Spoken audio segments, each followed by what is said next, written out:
Ghost of Machiavelli book, chapter 27, Space Trip, Prison Ship. I will now tell you what happens to the tortoise. I will tell you two stories and you can pick one to believe because it gets a little weird and unbelievable at that. Before we get started with the tale, let's have a short check-in since this is still a log and I must obey and give somewhat of an account to what is going on upon the ship. We have had a few hiccups and confrontations that they're settled like men with little to no machine interference. So that's a positive. On the plus side, and other than that, we are all anticipating our next stop, seeing as the last one was a success. And us losers love the taste of success and quite frankly yearn for more. I think that's good enough. Back to the tale.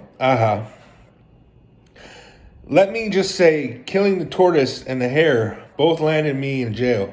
So if kids are reading or listening or watching, let me make myself clear and say the popular good old saying and say, do not try this at home.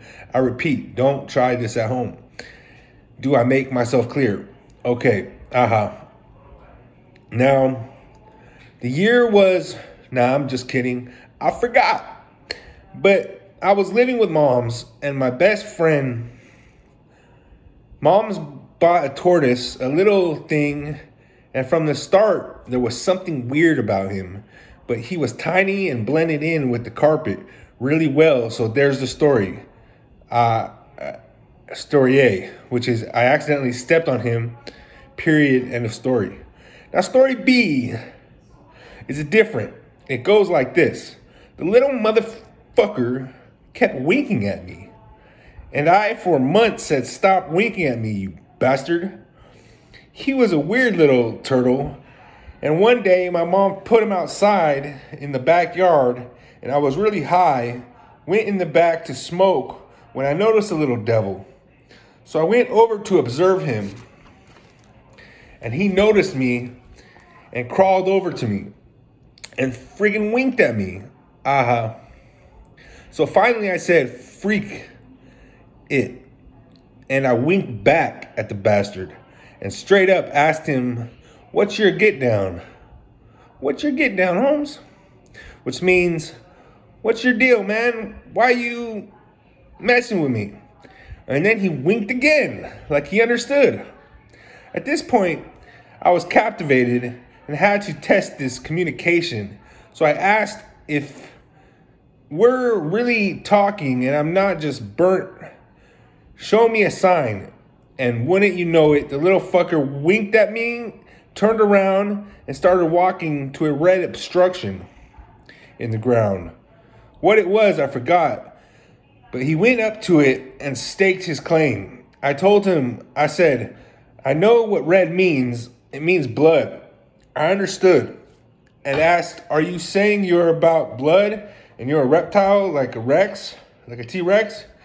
He winked twice as something that said, go on.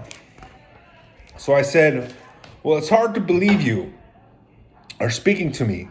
I need more evidence. So if you walk over to the gloves, I'll fuck with you and listen to what you're trying to tell me. It was trippy, but I didn't trip me out. I'm used to weird stuff happening.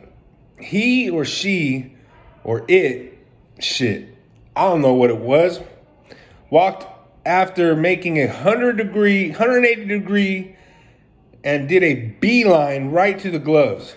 Looked at me and friggin' winked again. I was like, wow, bitchin'. I can't remember much more, but I do recall it was clear to me that he was saying he was T-Rex in turtle form. He was representing his side and authority, and that he was king, not us, and to look at life closer or something. Maybe I made that up. What was certain was it put an idea in my head that he didn't want to be a turtle for 100 years. So to kill it, I said, if you go to that rock, I'll smash you. It turned, and with no hesitation, mind you, started to walk to the flat rock, got on top of it, and just stopped in the middle. What else could I do? I had to be a man of my word, or my self-integrity would be damaged. So I did what I had to do and picked up another flat rock and smashed it all.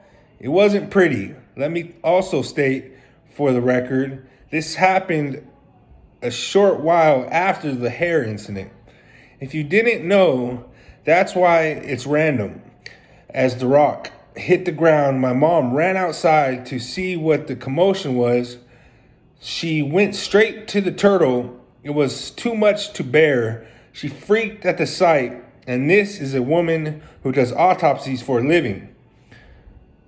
For crying out loud. Well, she called the cops on me. I did a couple months and 3 years probation. That's my side of the tortoise in the hair. Oh yeah, but before that, SWAT came because I refused to come out. She said I had a gun, so I refused to come outside. So there was SWAT there, and I was smoking dope. End of chapter 27. Ghost of Machiavelli book.